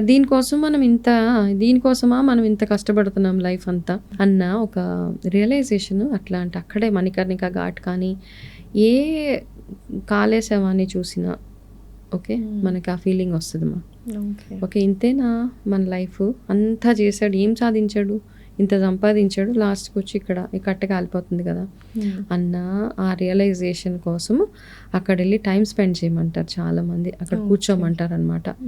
అంటే మనం ఒక అవేర్నెస్ తోటి వెళ్తే కొంతమంది అది చూసి అబ్బో నేను చూడలేనని పరిగెట్టుకొని వెనక్కి వచ్చేస్తారు. అక్కడ పీస్ ఆఫ్ మైండ్ తోటి కామ్గా కూర్చొని అబ్జర్వ్ చేస్తూ ఉంటే ఆ మనుషులు వస్తారు, కాసేపు ఏడుస్తారు, వెళ్ళిపోతారు. అందరూ అంతే కదా, మీకోసం కొంతసేపు ఏడుస్తారు, దాని తర్వాత ఎవరి రొటీన్ వాళ్ళదే. మీకోసం ఎవరైనా వెయిట్ చేస్తూ ఉంటారా? Everything is very normal, me life నార్మలే. కాకపోతే ఆ మనిషి లైఫ్ ఏమైంది, కాలిపోయాడు, వెళ్ళిపోయాడు, అంతే. చనిపోయిన తర్వాత ఎక్కడికి వెళ్తారో అనే క్వశ్చన్ చాలా మందికి ఉంటుంది. అంటే మీరు స్పిరిచువల్ హీలర్ అండ్ ఆస్ట్రాలజీ అన్నీ ఉన్నాయి కాబట్టి అసలు నిజంగా చనిపోయిన తర్వాత మనిషి అనే అతను అంటే సోల్ ఎక్కడికి వెళ్తుంది, మళ్ళీ పునర్జన్మ అనేది ఉంటుందా? I believe in past lives, పునర్జన్మలు అన్నిటిని బిలీవ్ చేస్తా. ఆ సోల్ మళ్ళా ఇంకొక రీబర్త్ డెఫినెట్గా తీసుకుంటారు. అందుకని ఆ సోల్ మళ్ళీ రీబర్త్ తీసుకోవాలి, మళ్ళీ ఎక్కడో ఒక దగ్గర ఒక లైఫ్ తీసుకోవాలి అంటే కనుక మనము మనిషి చనిపోయినప్పుడు చేసే రిచువల్స్ ఏవైతే ఉంటాయో, ఈ 10 రోజులు దశదిన కర్మ అంటాము, ఇవన్నీ ఎంత బాగా చేయగలిగితే ఓకే అన్నీ అంటే సక్రమంగా గ్రాండ్గా కాదు, ఇక్కడ వాళ్ళ రిలీజియన్స్ వాళ్ళ వాట్ ఎవర్ మీ ఫ్యామిలీ ఇవే ఉంటాయి కదా, మీ ట్రెడిషన్స్ ప్రకారం గ్రాండ్గా అక్కర్లేదు, పద్ధతిగా చేయాలి ఇక్కడ.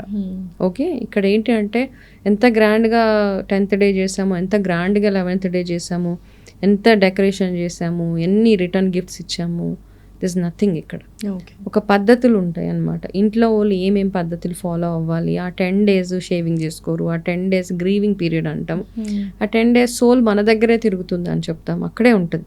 10వ రోజు దశదిన కర్మ, 11th డే 12th డే, ఆ రోజు మనము ఆ సోల్కి విముక్తి ఎట్లంత బాగా చేపిస్తున్నాము అన్నది అక్కడ ఇంపార్టెంట్. గోదానం చేసేవాళ్ళు చేస్తారు.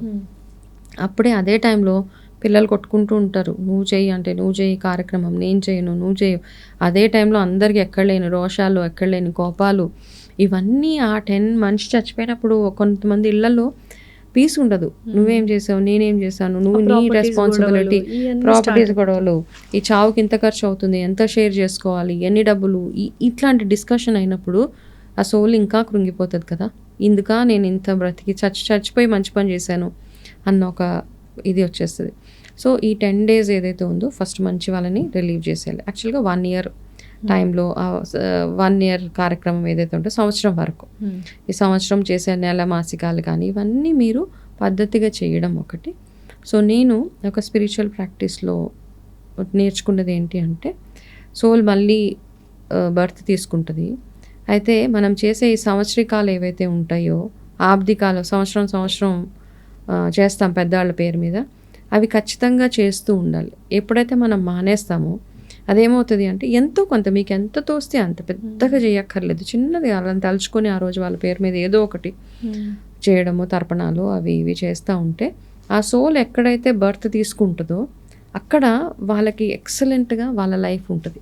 పీస్ఫుల్ గా ఉంటుంది, అంటే అలజడి లేకుండా వాళ్ళు కొత్త రీస్టార్ట్, న్యూ లైఫ్ స్టార్ట్ చేస్తారు. అవును, ఎవరికైతే మనము ఈ కర్మలు అవి చెయ్యము వాళ్ళ లైఫ్ మళ్ళీ ఎక్కడైతే రీబర్త్ చేస్తుంటారో వాళ్ళ లైఫ్ అంతా షాటర్డ్గా ఉంటుంది, వాళ్ళకి ప్రాస్పెరిటీ ఉండదు, అన్ని రకాలుగా ప్రాబ్లమ్స్ ఉంటాయి. కాబట్టి మన పెద్దవాళ్ళకి అందుకే అంటారు యాన్సిస్టర్స్ని ఎప్పుడు తలుచుకోవాలి, వాళ్ళకి ఏదైనా తర్పణాలు కానీ వాళ్ళకి చేసే సంవత్సరికాలు, ఈ మన పెద్దల అమావాస్యలు ఇట్లాంటివి వచ్చినప్పుడు వాళ్ళ పేరు మీద ఎంతో కొంత ఇవన్నీ చేస్తూ ఉంటే వాళ్ళు ఎక్కడ బర్త్ తీసుకున్నా వాళ్ళకి ఫెచ్చింగ్గా ఉంటుంది. కాబట్టి నేను చదివిన స్పిరిచువల్ బుక్స్లో, because I believe in it, అందులో ఈ పాయింట్ నాకు బాగా అంటే నిజంగానే అనిపించింది, వెరీ ట్రూ కదా. అండ్ రీబర్త్ అనేది ఉంది అని నమ్ముతున్నారు మీరు. అండ్ అయితే ఇప్పుడు చాలా మంది ఎవరైనా పెద్దవాళ్ళు చనిపోతే కూతురుగాను మనవడుగాను మనవరాలుగాను పుడతారు అని కొన్ని పోలికలు వాళ్ళు వస్తున్నాయి, కొన్ని బిహేవియర్స్ కూడా వాళ్ళు ఉంటాయి అంటున్నారు. నిజంగానే అలా మళ్ళీ సేమ్ ఫ్యామిలీలో రీబర్త్ అయ్యే ఛాన్సెస్ ఉన్నాయా? ఉన్నాయి, 100% ఉన్నాయి. ఓకే, 90% కూడా కాదు, 100%. అవునా? ఏంటి, ఏదైనా కేస్ స్టడీ కానీ ఎగ్జాంపుల్ కానీ ఉందా? 100%. ఇప్పుడు ఎవరైనా చనిపోయిన తర్వాత 1 yearలో కనుక వాళ్ళ ఇంట్లో ఏదైనా బర్త్ అవుతే సేమ్ ఫ్యామిలీలో డెఫినెట్గా అదే సోల్ 1 year లోపే, 1 year లోపల. Okay, not beyond that. Beyond that ఉంటే మళ్ళీ ఆ సోల్ ఎక్కడ ఉంటుంది. అందుకే తొందరగా పెద్దవాళ్ళు ఏమంటారు, తొందరగా పెళ్ళిళ్ళు చేసేయండి, తొందరగా ఎట్లా ఉంటుంది అంటే మనకి ఏదో శుభకార్యం చేసేసి ఏదన్నా ఒక శుభకార్యం చేసి ఆ సంవత్సరం లోపల ఒకవేళ కనుక పిల్లలు అట్లా పుడితే అది డెఫినెట్గా అదే సోల్, ఐదర్ ఆడ మగ అట్లా అన్నా పుట్టవచ్చు. 100%. ఒక మా ఇంట్లోనే we have 2-3 అట్లా అన్నమాట. you can correlate with them అంటే ఎగ్జాక్ట్ అలానే బిహేవ్ చేయడం గాని పోలికలు. మా ఆంటీ ఒక పోయారు, ఆవిడ పోయిన ఒక ఎగ్జాక్ట్గా 9 monthsకి వాళ్ళ ఇంట్లోనే ఒక బర్త్ అయింది. ఆ పుట్టిన పాపది ఆ ఆంటీ ఎవరైతే పోయారో ఆవిడది ఇద్దరిది ఒకటే నక్షత్రం, ఒకటే అక్షరంతో వాళ్ళ పేరు కూడా స్టార్ట్ అవ్వడం అవన్నీ అనమాట. So it's very well correlated that way. And ఇంకొంతమంది అంటే పూర్వజన్మ అవన్నీ క్యారీ ఆన్ చేస్తూ చిన్నపిల్లలు వెళ్ళి ఇంకొకరి దగ్గరికి వెళ్ళి నేను పూర్వజన్మలో నీ వైఫ్ని నీ హస్బెండ్ని అని చెప్తూ ఉంటారు. ఆ కేసెస్ కూడా చాలానే నేను చూశాను, అవి కూడా ఉన్నాయి. అంతే ఏంటి కొంతమంది సైంటిఫికల్గా వాళ్ళు ఏమంటారంటే ఇట్స్ నాట్ పాసిబుల్ అంటుంటారు. కొంతమంది మీరు అంటే స్పిరిచువల్గా వెళ్ళి ఇవన్నీ నమ్ముతున్న వాళ్ళు నిజంగానే ఉన్నాయి అని విత్ ప్రూఫ్స్ వాళ్ళు చెప్తూ ఉంటారు. వాళ్ళ అమ్మమ్మలాగా యాక్ట్ చేయడము, చిన్నపిల్ల వాళ్ళ అమ్మమ్మలాగా యాక్ట్ చేయడము, వాళ్ళ అమ్మమ్మలాగా మాట్లాడడము, అమ్మమ్మ అంటే వీళ్ళ అమ్మమ్మ కాదు ఎవరో సంథింగ్ వెళ్ళి వాళ్ళ దగ్గర. నిజంగానే ఉంటుందా మ్యామ్? అంటే ఇలా ఎందుకు జరుగుతుంది? ఇంత మిస్టరీ ఏంటి అసలు? ఇదే మిస్టరీ లేదు మా, యాక్చువల్గా వాళ్ళకి పాస్ట్ లైఫ్ మెమరీస్ చాలా స్ట్రాంగ్ ఉంటాయి. ఇప్పుడు నేను పాస్ట్ లైఫ్ రిగ్రెషన్ థెరపిస్ట్ కాబట్టి I did the training but I don't practice it. కాకపోతే ఇలాగే నాకు కూడా ఇన్ని డౌట్లు నిజంగానే ఉంటుందా అని ఒక్క డౌట్ తోటే వెళ్ళి ఏమవుతుందంటే when we go back in to our past life డెఫినెట్గా మనకి ఆ థాట్స్ ఎక్కడో ఒక మెమరీ అట్లా ఎవరైనా చూస్తే వీళ్ళు మాకు తెలుసు అన్న ఒక ఫీలింగ్ ఉంటుంది. ఒక ఇన్సిడెంట్ ఆల్రెడీ నా లైఫ్ లో ఇది అయింది అన్న ఒక ఫీలింగ్స్ ఇట్లాంటివి ఆల్రెడీ అయిపోయింది అన్న ఫీలింగ్ వస్తుంటది. ఎవరైనా చూస్తే ఎక్కడో చూసినా లేకపోతే ఎవరైనా చూడగానే తొందరగా వాళ్ళతో కనెక్ట్ అయిపోతాం మనము, రైట్? సో ఇట్లాంటివన్నీ ఎక్కడో ఒక పాస్ట్ లైఫ్ కనెక్షన్ మన యాక్చువల్గా చెప్పాలంటే మన ఇంట్లో వైఫ్ హస్బెండ్ పిల్లలు వీళ్ళైతే డెఫినెట్గా పాస్ట్ లైఫ్ నుంచి మన లైఫ్లోకి వచ్చిన వాళ్ళే. మిగతా వాళ్ళందరూ కార్మిక్ రిలేషన్స్ ఉంటాయి. పిల్లలు హస్బెండ్ వైఫ్ మాత్రం relation is mother.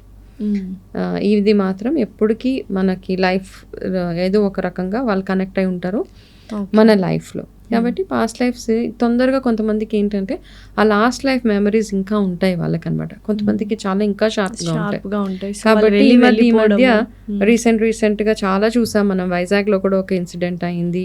So same అదే పోలికలతో ఒక అమ్మాయి పుట్టడం ఇట్లాంటివన్నీ I believe in it. So అంటే ఎవరి నమ్మకం వాళ్ళది. డెఫినెట్లీ. అండ్ చాలామంది అంటే మానవ జన్మ రావడమే చాలా గొప్ప విషయము. ఇంతకుముందు అంటే 7-8 రూపాల తర్వాత 8-9 స్పీషీస్ తర్వాతనే మనకు మానవ జన్మ వస్తుంది అంటారు. బట్ ఒక్కసారే వస్తుంది అంటారు. కొంతమంది ఏమో మీరు అన్నట్టు పాస్ట్ లైఫ్ ఏది. సో నాకు తెలిసిన నాలెడ్జ్ మాత్రమే చెప్తున్నాను. ఓకే, ఈ లైఫ్ తీసుకోవడం కంటే ముందు మన కొన్ని కోట్ల లైఫ్స్ ఉంటాయి. ఇట్స్ ఇన్ థౌజండ్స్ అనమాట. మనకు చీమలు దోమలు చెట్లు ఓకే, అన్నీ ఉంటాయి, 7 కాదు. ఓకే, ఎన్నో ఉంటాయి. ఓకే, ఒక దోమ ఉంటుంది, దట్స్ ఆల్సో ఆ లైఫ్. అవును. ఓకే, దాన్ని చీమలు, చిటుకున చంపేస్తాం. మళ్ళీ అది ఇంకొక soul లోకి డాగ్స్ ఉంటాయి, పెట్స్ ఉంటాయి, ఆవులు, ఎనీ ఫామ్ లో మనము ఉండొచ్చు లాస్ట్ లైఫ్. మన సోల్ మాత్రం క్యారీ ఓవర్ అవుతూ సోల్ ఉంటుంది. అయితే ఒక్కసారి మనిషి జన్మ తీసుకున్న తర్వాత ప్రాబబ్లీ దాని తర్వాత కూడా we will be in human form. అందుకనే మనకి పాస్ట్ లైఫ్స్లో వెళ్తున్నప్పుడు మన మనిషి ఫామ్లో ఉన్నప్పుడు ఏవే గుర్తులు అవి ఎక్కువగా మనకి గుర్తొస్తూ ఉంటాయి. సో ఏం మ్యామ్ ఈ పాస్ట్ లైఫ్ రిగ్రెషన్ నేర్చుకున్నాను అన్నారు కదా, like studied it and practice చేశారు అన్నారు కదా, what is it all about? నిజంగానే గుర్తొస్తాయా? ఇప్పుడు నేను ఇఫ్ యూ అంటే ట్రైన్ కాదు, ఇప్పుడు మీరు నా మీద ప్రాక్టీస్ చేస్తే do I remember past life? Yeah of course. అంటే ఇట్ టేక్స్ సెషన్స్. ఇట్లా అనగానే ఇలా అనగానే అయిపోదు. Okay, it's a process. Hypnotherapy చేస్తారు మిమ్మల్ని, మీ ఈ లైఫ్లో పాస్ట్కి తీసుకెళ్తారు. ఓకే, ఈ లైఫ్లో పాస్ట్కి తీసుకెళ్ళి దాని తర్వాత మెల్లిమెల్లిగా అక్కడి నుంచి బ్యాక్ టు మదర్స్ హోమ్ నుంచి, అక్కడి నుంచి అంతకంటే వెనకాల ఏంటి అని హిప్నోథెరపీ ప్రాసెస్లో మీకు ఏవో ఒక షేడ్స్ ఆఫ్ ఏదో సమ్ రిమెంబర్ కొన్ని గుర్తులు వస్తూ ఉంటాయి. సబ్ కాన్షియస్లో స్కిప్ అయిపోతూ ఉంటారు ఒక లైఫ్ టు ఇంకొక లైఫ్. కొంతమందికి 2-3 లైఫ్స్ గుర్తు రావచ్చు, కొంతమందికి ఒకటే లైఫ్. అంటే ఏదో ఒక సినిమా లాగా గుర్తు రాదు. పాస్ట్ లైఫ్ అనగానే ఫుల్ సినిమాలో చూపిస్తారు కొన్ని, అట్లా ఉండదు. You will have shades of different lifes అన్నమాట. డ్రీమ్స్ ఎలా వచ్చి డ్రీమ్స్ లాగా కొంతమంది మనుషులు ఈ లైఫ్. నేను పాస్ట్ లైఫ్ ట్రైనింగ్కి వెళ్ళినప్పుడు ఒక అబ్బాయికి పాస్ట్ లైఫ్ చేస్తే, అబ్బాయిది నెక్స్ట్ 10 daysలో మ్యారేజ్. ఓకే, ఆ అబ్బాయి ఏం చేశాడంటే పాస్ట్ లైఫ్ అంతా తెలిసేసుకుని first thing he left that place, వెళ్ళి తన మ్యారేజ్ క్యాన్సిల్ చేసుకున్నాడు. ఎందుకు అంటే ఇప్పుడు ఎవరైతే ఆ అమ్మాయి తన లైఫ్లోకి రాబోతుందో ఆ marriage won't last for long. Because ఇక్కడ ఏమవుతుందంటే మనం రిలేషన్షిప్స్లో బ్రేక్స్ చూస్తాం కదా, వాళ్ళు పాస్ట్ లైఫ్లో మనకి ఏదో ఒక ఎనిమిటీ ఏదో ఉంటుంది, ఈ లైఫ్లో వస్తారు, మొత్తం షాటర్ చేసేస్తారు, వెళ్ళిపోతారు. సో ఆ షాటర్ చేయడానికి తన వచ్చింది అన్న ఒక బిలీఫ్ తోటి వెళ్ళాడు, విచ్ ఇస్ ట్రూ యాక్చువల్గా. ఓకే, దాని తర్వాత ఫర్దర్గా ఏం చేశారంటే వాళ్ళు ఏదో వాళ్ళ చెకింగ్ అవంతా చేసుకున్నారు, but she's not the right girl in his life అని అర్థమైపోయింది. దాని తర్వాత ఓకే నేను చేసింది మంచిదే అని అబ్బాయి అనుకొని, సో అట్లా మనకు ఆ షేడ్స్ వస్తూ ఉంటాయి, చిన్న చిన్న గుర్తులు వస్తూ ఉంటాయి, కానీ అది గుర్తుంచుకోలేము మనం. ఓకే, మన వరకే ఉంటుంది. దాని తర్వాత మళ్ళీ ఒక ప్రాసెస్ ఉంటుంది, హిప్నోటైజ్ చేసి మళ్ళీ మిమ్మల్ని బ్యాక్ టు నార్మల్ తీసుకొచ్చేస్తూ ఉంటారు. సో ఇప్పుడు it's a very big process అనమాట. కొంతమందికి గుర్తురాదు కూడా, ఎందుకంటే వాళ్ళకి ఎన్నో ఎమోషనల్ బ్లాకేజెస్ ఉంటాయి. నా విషయంలో చెప్తాను, నాకు 2 years అప్పుడు ఒక చిన్న ఇన్సిడెంట్ అయింది నా లైఫ్లో. ఆ ఇన్సిడెంట్ అసలు నేను మర్చిపోయాను. నాకు 2 years అంటే ఎవరికి గుర్తుంటుంది? ప్రాబబ్లీ మా పేరెంట్స్ కూడా అంత పెద్ద ధ్యాస ఉండదు. I was doing my past life. నాకు ఎవరైతే నా మెంటర్ నాకు పాస్ట్ లైఫ్ చేసినప్పుడు ఐ రిమెంబర్ దట్ ఇన్సిడెంట్. అది విని చిన్న ఇన్సిడెంటే చాలా, ఇట్స్ నాట్ వెరీ ఇది, but I cried so much. ఆ ప్రాసెస్లో ఎంత ఏడ్చానో అసలు నేను. ఆ ఇన్సిడెంట్స్ తలుచుకొని ఆ ప్రాసెస్లో ఏడ్చి so that's one of the small things అనమాట. సో ఆ ఇన్సిడెంట్ యొక్క డీప్ స్కార్ ఏదైతే ఉందో నా లైఫ్లో ఇప్పటికీ ఉంది అది. కాబట్టి నేను కొన్ని సిచ్యువేషన్స్కి ఒకలాగా రియాక్ట్ అవుతాను. అది ఎందుకు అట్లా రియాక్ట్ అవుతాను అని తెలుసుకోవడానికి అది రూట్ కాజ్. ఆ రూట్ కాజ్ మర్చిపోయా, నాకు ఎందుకు ఇలా అవుతుంది అన్న ఒక ఫీలింగ్ ఏదైతే ఉందో, సో అట్లా ఇట్ హెల్ప్స్. ప్రెసెంట్ లైఫ్ లో ఉన్న పాస్ట్ ని అండ్ పాస్ట్ లైఫ్ లో ఉన్న పాస్ట్ ని కూడా ఇట్ విల్ సో ఇది అందరూ ప్రాక్టీస్ చేయొచ్చు, అందరూ నేర్చుకోవచ్చు. అవి పాస్ట్ లైఫ్ నేర్చుకోవడానికి సాధన అవసరము. మీరు స్ట్రాంగ్ ఉండాలి స్పిరిచువల్ గా. ఆ ప్రాసెస్ లో ఎన్నో నెగటివ్ ఎంటిటీస్ అంటారు, ఇవన్నీ చాలా ఉన్నాయి దానికి. నా training was all a very scary process కూడా. So it's like life risking అంటారా, లేకపోతే నెగటివ్ ఎనర్జీస్ అంటే అఫ్ కోర్స్ నెగటివ్ ఎనర్జీ మన దగ్గరకు వస్తుందంటే ఇట్స్ లైఫ్ రిస్కింగ్. ఒక్కొక్కసారి నెగటివ్ ఎనర్జీస్ ని హ్యాండిల్ చేయాల్సి వస్తుంది. అంటే ఫస్ట్ మీరు ఎక్స్ట్రీమ్ గా స్పిరిచువల్ గా ఎవాల్వ్ అయ్యి చాలా స్ట్రాంగ్ అయ్యి తర్వాత ఇట్లాంటి ప్రాక్టీసెస్ చేసుకోగలిగితే it will be good. It is అంటే మీ ఇంట్రెస్ట్ ని బేస్ చేసుకుని అంతే చేసేస్తే చాలా బాగుంటుంది, అందరూ థెరపిస్ట్లు అయిపోవచ్చు అని కాదు. I don't practice it because నేర్చుకోవడం వరకే, ఎడ్యుకేషన్ నాకు తెలిసింది నలుగురితో షేర్ చేసుకోవడం వరకే, అక్కడ వరకు okay. But I can relate. ఎవరైనా వచ్చి నాతోటి ఈ ప్రాబ్లం ఉంది అని చెప్తే ఎందుకు వస్తుంది ఇట్లాంటి ప్రాబ్లం అని నేను చెప్పగలుగుతాను వాళ్ళకి.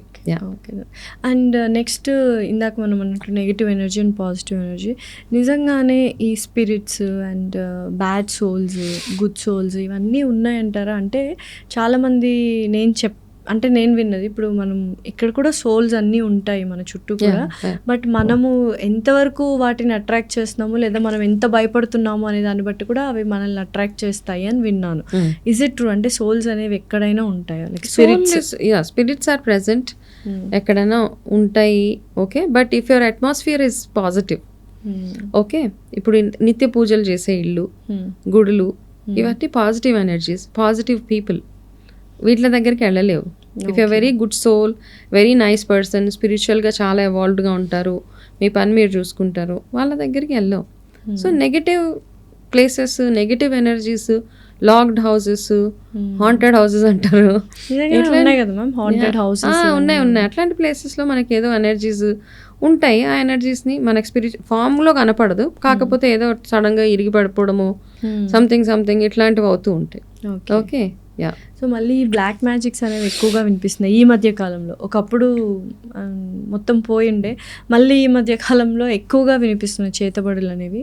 నిజంగానంటే కొంచెం పాస్ట్ బ్లాక్ మ్యాజిక్స్, ఇప్పుడు చేతబడి అనేది ఎలా అప్పట్లో అంటున్నాం, ఇప్పుడు బ్లాక్ మ్యాజిక్ అనేది ఎలా వచ్చిందో అలా పాస్ట్ బ్లాక్ మ్యాజిక్స్ కూడా ఉన్నాయి, చాలా డేంజరస్ అని విన్నాము. నిజంగానే ఉంటే పరిస్థితి ఏంటి మ్యామ్? మనుషుల పరిస్థితి అంటే ప్రపంచ పరిస్థితి ఏంటి నిజంగానే ఉంటే? అంటే ఒకడు పైకి ఎదుగుతున్నాడు అంటే 10 మంది లాగే ఇదిలో ఉన్నాం ఇప్పుడు మనం. డెఫినెట్లీ అదే ఒకటి నిజంగానే అలాంటి ఒక శక్తితో మనం లాగొచ్చు అని నశింపజేయచ్చు అంటే ఇలా ఉండేవాళ్ళం కాదు ఇప్పటికీ. మీరు నేను ఇలా కూర్చొని మాట్లాడే వాళ్ళం కూడా కాదేమో. సో నిజంగానే ఉన్నాయి అసలు బ్లాక్ మ్యాజిక్ అనేది.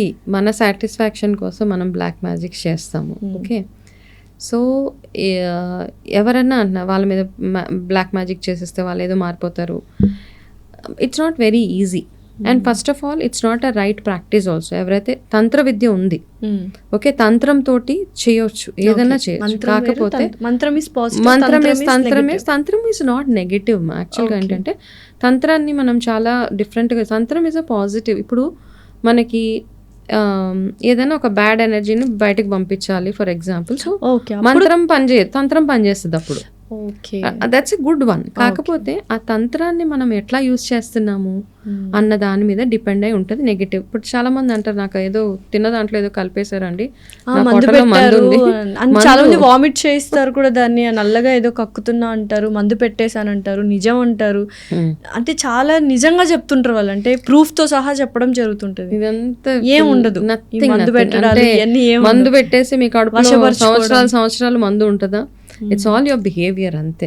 మీరు ఆ టైంకి అట్లా బిహేవ్ చేస్తారు. సో ఎవరైతే కడుపులో మందు ఉంది, వామిటింగ్ చేయించేసే వాడు ఏదో కషాయం పోస్తాడు, దానికి మనం వామిటింగ్ వస్తుంది, మందు పోయిందమ్మా మీరు వెళ్ళండి అక్కడ డబ్బులు పెట్టండి అంటాడు. ఓకే, ఇట్స్ ఆల్ వీళ్ళకు పాజిటివ్ థింగ్, మందు పోయింది ఇప్పటి నుంచి మేము హెల్దీగా ఉంటాం అంతే. అది ఓకే, ఒక రకంగా అది పాజిటివే. కాకపోతే నన్ను ఎవరో మందు పెట్టారు, ఎవరు పెట్టారు మందు? మీ తోటకోడలో ఆడబడుచో ఎవరో పెట్టేశారని బ్లేమ్స్ వాళ్ళ మీదకి వెళ్తాయి. సో అంత ఈజీ కాదు. ఎక్కడో మందు, ఎవరో మందు, జ్వరం రాగానే నాకు మందు పెట్టారు, ఏదైనా యాక్సిడెంట్ అవగానే ఎవరో మందు పెట్టారు. It's not so easy. Okay, and చేసే వాళ్ళకి కూడా ఒకవేళ నిజంగా ఆ మందులు పనిచేయాలని చేసే వాళ్ళ యాక్చువల్గా ఏంటంటే మన ధర్మంలో అట్లాంటివి చేయకూడదు. ఒకవేళ ఒక విద్య తెలిసినప్పుడు, ఒకవేళ ఒక మనిషికి నెగిటివ్ అవ్వడానికి చేసే విద్య ఏదైతే ఉందో అది చేయగానే వాళ్ళకి ఆ పవర్స్ పోతాయి. ఫస్ట్ అండ్ ఫార్మోస్ట్ థింగ్ అది గుర్తుపెట్టుకోవాలి మనం. కాబట్టి అలా మందులు పెట్టడాలి ఇవంతా బుల్షిట్. ఓకే, బ్లాక్ మ్యాజిక్స్ కాదు. ఆఫ్ కోర్స్ ఒక మనిషి మీద మనం నెగటివ్గా మాట్లాడుతూ ఉంటే వాళ్ళకి అది తగులుతుందేమో అంతే, తప్పిస్తే మీరు ఇలా అనగానే ఏదో బ్లాక్ మ్యాజిక్ అయిపోవడం. ఇంకొకటి ఈవిల్ ఐ అందరు పెట్టుకుంటున్నారు ఈ మధ్య, లైక్ రింగ్స్ కావచ్చు, ఇది కావచ్చు, మంచిదే అంటారా? ఈవిల్ ఐ మనం బ్రాస్లెట్స్లో కూడా చూస్తూ ఉన్నాము, నరదృష్టి ఉండకూడదు. అవన్నీ ఇప్పుడు ఈ మధ్య కాలంలో వచ్చినవి ఈవిల్ ఐ అవన్నీ it's all fancy things. And ఇంకొకటి ఏంటంటే చాలా మంది కాళ్ళకి నల్లదారం కట్టుకుంటున్నారు. అవును అవును. సో అవి చూసినప్పుడల్లా నాకు అనిపిస్తుంది నల్లదారం కాన్సెప్ట్ అంటే ఎక్కడి నుంచి వచ్చింది ఇది? యాక్చువల్గా ఏంటంటే చిన్నపిల్లలు 6 నెలల వాళ్ళకి నడక రానంత వరకు వాళ్ళ కాళ్ళకి ఒక నల్లదారం వాళ్ళకి దిష్టి తగలకుండా పెట్టారు. దాని తర్వాత వాళ్ళకి ఎప్పుడైతే నడక స్టార్ట్ అవుతుందో తీసేస్తారు అది. ఓకే, ఇక్కడ చాలా ఆస్పెక్ట్స్ ఉన్నాయి. నల్లదారం మనం కాశీతాడు అంటాము. కాశీతాడు కాశీ నుంచి తీసుకొస్తారు, అది ఒక చేతికి కట్టుకుంటాము, బ్రెస్ట్కి కట్టుకుంటాము, అది ఇక్కడే వర్క్ చేస్తుంది, లేకపోతే మెడలో వేసుకుంటాము. రైట్, అది ఎప్పుడైతే కాళ్ళకి కట్టుకుంటామో మనం ఏం చేసి ఇట్స్ అ వెరీ పవర్ఫుల్ దారం. అది నలుపు రంగు ఏదైనా కానీ కాళ్ళకి ఈ మధ్య ఎవరు ఆడపిల్లలు చూసినా కాళ్ళకి ఇట్లా నల్ల దారం పిల్లలకి. So please remove it. Okay, ఆ నల్ల దారం కట్టుకున్నాక మీకు ప్రాబ్లమ్స్ యాడ్ అయితే తప్పిస్తే దాని మీద రిజాల్వ్ కాదు. పాదాలకు ఎప్పుడైనా silver is good, moon energy అంటాం కదా, గ్రౌండెడ్గా ఉండడానికి మనకి silver is always good for your feet అన్నమాట. బంగారు పట్టీలు కూడా వేసుకున్నాను. లక్ష్మి అగైన్ బంగారు అంటే గోల్డ్ ఎనర్జీ ఈజ్ అప్వర్డ్ అమ్మా, silver energy is downward. Okay, కాబట్టి అప్వర్డ్ ఎనర్జీ మనకి స్పిరిచువల్ ఎన్హాన్స్మెంట్స్ అవన్నీ గోల్డ్ పైకి, సిల్వర్ ఎప్పుడు డౌన్వర్డ్ ఎనర్జీ అనమాట, డౌన్కి తీసుకెళ్తుంది. కాబట్టి కాళ్ళకి పట్టీలు అవి నల్లదారం వేస్తే లక్ష్మి రావడము శని వెళ్ళడం ఇంపార్టెంట్ మనకి. కాబట్టి కాళ్ళకి నల్లదారం is always Shani will be with you forever. ఒకవేళ ఎవరైతే శని గురించి చాలా భయపడిపోతూ ఉంటారో black is his favourite colour.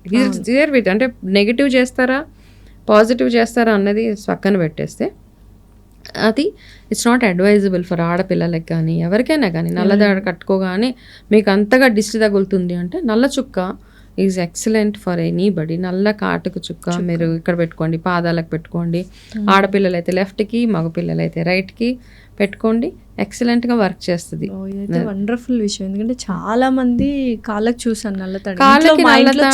మా ఇంట్లో అందరికీ ఉంటుంది మ్యామ్, ఎక్సెప్ట్ నాకు అందరికీ ఉంటుంది. ఇంకా వర్స్ట్ ఏంటంటే గవ్వలు పెట్టి నల్లతాడు కట్టుకుంటారు. గవ్వలు మనం లక్ష్మీ స్వరూపంగా చూస్తాం. సో ఇవన్నీ ఆల్ నెగటివ్స్. మనమే చిన్న చిన్న తప్పులే చేస్తాం, పెద్దవి ఏం చేయక్కర్లేదు. చిన్న చిన్న mistakes to block your energies, to block your spiritual పాత్ని మనమే బ్లాక్ చేసుకుంటున్నాం.